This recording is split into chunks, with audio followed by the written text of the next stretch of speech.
오늘부터 우리 또 느헤미야서를 묵상합니다. 자, 느헤미야, 지금 우리가 보고 있는 그 말씀의 모든 맥락들이 비슷한 시기에 또 비슷한 주제로 이어지고 있는데요. 우리가 열왕기하 마지막 때서부터 마지막 장서부터 예루살렘 멸망을 함께 묵상했고요. 에스라서를 거쳐서 학개, 오늘 또 느헤미야를 봅니다. 시대적으로 볼 때 지금 느헤미야의 시기는 이미 첫 1차 포로 기환 때였던 스룹바벨 때서부터 성전이 완공이 되고 다시 이제 느헤미야가 3차 포로 기환을 준비하고 있는 것입니다. 시간적으로 볼 때 약 60년 가까운 시간이 흘렀던 시기이죠.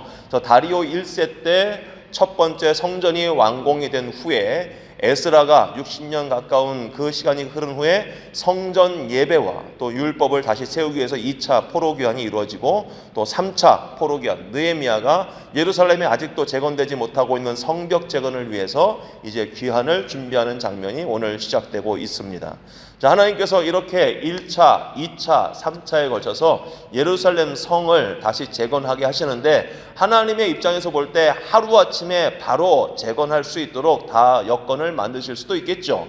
1차 포로기한 때 스룹바벨이 도착해서 성전뿐만이 아니라 성벽까지 완벽하게 다 완공이 될 수 있음에도 불구하고 그와 같이 반대하는 세력들, 사마리아 성 사람들의 방해와 그 집요한 그들의 그 회방 때문에 성전 재건이 15년 가까운 시간 멈춰지게 되고 또 60년 가까운 시간 동안 멈추지 않고 계속해서 거짓된 보고와 그 음모를 통해서 이 이스라엘 백성들이 예루살렘 성을 재건하지 못하도록 방해하는 일들이 60년 가까이 일어났던 겁니다. 60년 가까운 세월 속에서 이스라엘 백성들이 자신의 정체성을 끝까지 지켜내야 되는데 그러지 못한 상황들을 보게 되었죠. 에스라가 그렇게 시간이 되어서 돌아왔을 때도 제사장들 뿐만이 아니라 모든 지도자들도 그 땅 사람들의 자녀들에게 자신들의 자녀를 내어주면서 그렇게 문화적으로 또 종교적으로 혼합되어져 있는 그렇게 살고 있는 모습을 회개하게 하고 오늘 우리가 보고 있는 느헤미야서에서 이제 다시 하나님께서 느헤미야를 통하여서 완벽하게 또 완전히 예루살렘 성을 재건하는 것을 보게 될 것입니다.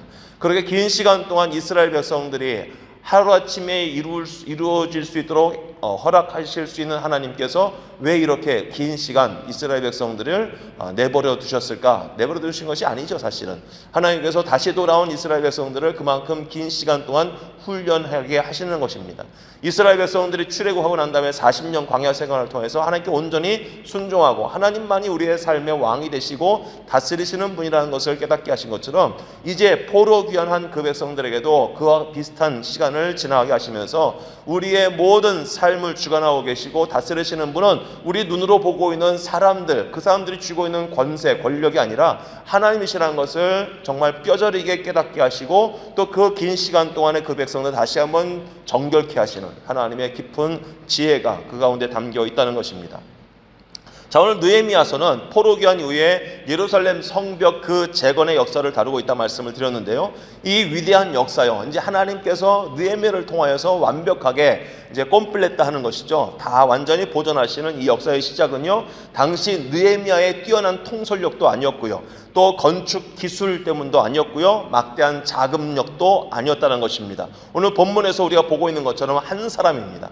느헤미야의 이 눈물과 기도가 있었기에 하나님께서는 그를 통하여 예루살렘 성을 완벽하게 온전히 재건하는 일을 완성시키셨다라고 볼 수 있겠습니다. 그래서 오늘 본문을 통해서 문제 앞에서 하나님의 사람이 어떻게 반응을 해야 되는지 잠깐 살펴보시는데요. 오늘 느헤미야, 우리가 알고 있듯이 그는 당시 바사국 페르시아죠. 그 수도 수산궁에 있었습니다. 왕의 술 관원의 자리, 높은 자리입니다. 왕의 절대적 신뢰를 받고 있던 고위직에 있었어요. 편안하고 안락한 또 권세와 모든 부를 누릴 수 있는 자리에 있었다는 것입니다. 하지만 그의 관심은요, 자신의 안위가 아니었습니다.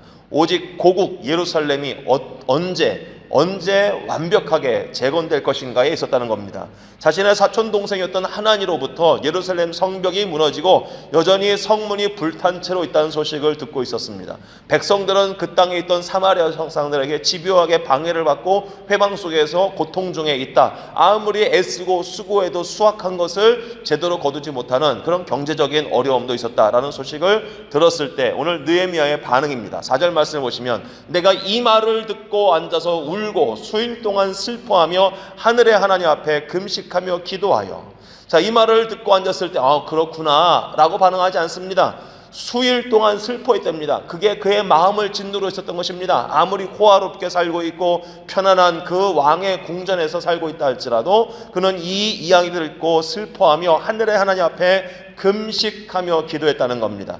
나와 상관없는 일이다 라고 외면하지 않았습니다. 이것은 단순히 그가 흘렸던 눈물이 그냥 감상에 젖은 눈물이 아니었던 것입니다. 하나님의 영광이 땅에 떨어질 대로 떨어진 그에 대한 애통함이었습니다.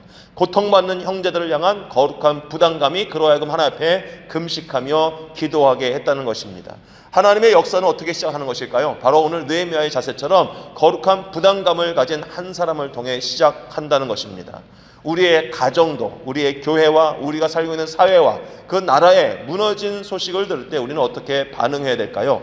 제대로 되지 않는 것 같은 모습을 볼 때 우리는 어떠한 마음을 갖게 됩니까? 기대했던 것처럼 일이 풀리지 않고 자녀가, 배우자가 혹은 사역지가 우리가 기대하고 계획했던 것처럼 바르게 서지 못하는 모습을 볼 때 우리는 어떤 태도를 취하게 되는 것일까요?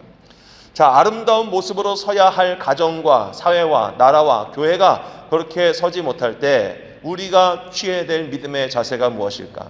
만일 느헤미야가요, 당시 바벨론, 바사 페르시아국에서 수룹바벨이 그렇게 1차 포로기한을 가서 그렇게 왕의 막대한 자금과 그런 여러 가지 인력들을 동원해서 왜 이를 이루지 못했을까? 그가 바르게 지도했더라면, 그가 바르게 살았더라면 그동안 60년 동안 모든 지도자들, 제사장들, 장로들 한 일이 무엇이 있을까 하면서 수룹바벨이 앉아서 그 예루살렘에 귀환했던 사람들에게 책임을 추궁하고 그들에 대해서 비판을 했다면 주의 역사는 일어나지 않는다는 것입니다. 우리의 가장 본능적인 모습은 뭔가 일이 기대했던 대로 풀리지 않으면 그 일에 책임을 질 사람을 찾는다는 것입니다. 그것이 우리가 가지고 있는 가장 약한 모습이죠. 제가 지난 주일에 말씀을 전했던 것처럼 위기의 때를 만났을 때 우리는 남을 탓할 사람들, 책임을 질 사람을 찾을 때가 아니라 우리가 이길 방법, 다시 말해 우리에게 이김을 주시는 하나님을 찾아야 할 때라는 것입니다.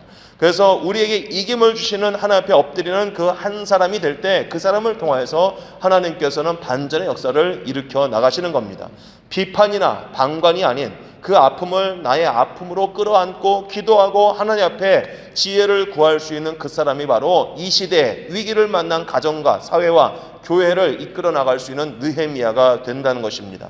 오늘 우리에게 주신 이 말씀을 통해 우리 주변에서 일어나고 있는 그 가슴 아픈 일을 갖고 우리는 하나님 앞에 갖고 나가야 할 것입니다. 누구 때문에 이런 일이 벌어진 것이라고, 누가 일을 제대로 하지 않아서 그렇다고 비판할 것이 아니라 우리가 하나님 앞에 주님, 이 아픈 가슴 아픈 일을 어떻게 하면 좋겠습니까? 이 일을 통해서 하나님이 하실 일이 무엇인지 기대하면서 엎드릴 수 있는 느헤미야가 되었으면 좋겠습니다. 느헤미야는 슬퍼하는 것에 그치지 않고요, 그가 기도할 때 이렇게 기도합니다. 6절 말씀을 보시면 나와 내 아버지의 집이 범죄하여 주를 향하여 크게 악을 행하였다라고 합니다. 그가 하나님 앞에 회개의 기도를 드렸다는 겁니다. 하나님, 이 어찌합니까? 느헤미야가 기도할 때 이 모든 예루살렘의 현황에 대해서 안타까워 기도하는 첫 마디가 회개의 기도였는데 그는 나와 내 아버지의 집이라고 얘기합니다. 느헤미야는요, 포로 생활 중에 태어난 세대일 가능성이 굉장히 높죠.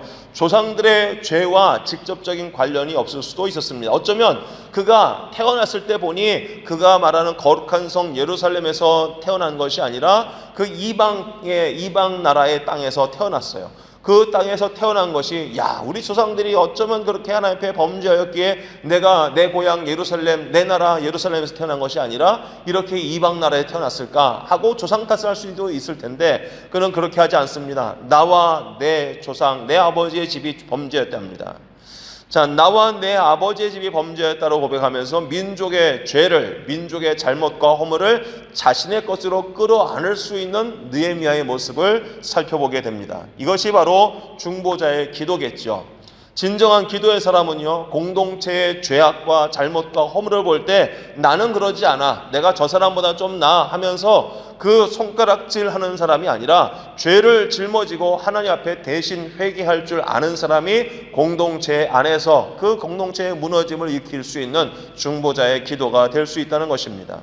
오늘 우리의 기도가 남을 정죄하는 기도 혹은 비판하는 기도가 아니라 바로 주님, 이것이 바로 나의 죄입니다. 내가 기도를 게을리해서 내가 하나님 앞에 더욱더 부르짖고 하나님을 찾지 않아서 이와 같은 일이 있었습니다. 내가 내 삶에 안주해버려서 이런 일들이 있었습니다 하면서 이것이 나와 우리 모든 사람들의 허물입니다라고 주 앞에 간구하는 기도가 있을 때 하나님께서 그 기도에 귀를 기울이시고 하나님의 역사가 시작될 수 있도록 물꼬를 터 나가시는 줄로 믿습니다. 오늘 이 아침에 우리가 기도해야 될 내용이 무엇일까요? 우리 가정을 위해서, 또 우리 교회와 사회와 나라와 민족을 위해서 기도할 때 아이고 이 민족 이 나라 하고 우리가 혀끝을 찰 것이 아니라 이 모든 것이 하나님 앞에 내가 짊어져야 할 내 짐처럼 느끼고 기도하는 중보가 있을 때 하나님께서는 그 작은 기도를 통하여서 큰 불을 일으켜 나가시는 줄로 믿습니다. 오늘 이 아침에 말씀을 기억하시면서 하나님 주께서 약속하신 바와 같이 하나님의 언약을 기억하고 기도하는 우리 모든 기도를 들으시고 하나님의 일들, 놀라운 일들이 일어나기를 기대합니다 하는 기도와 함께 이 하루를 시작했으면 좋겠습니다.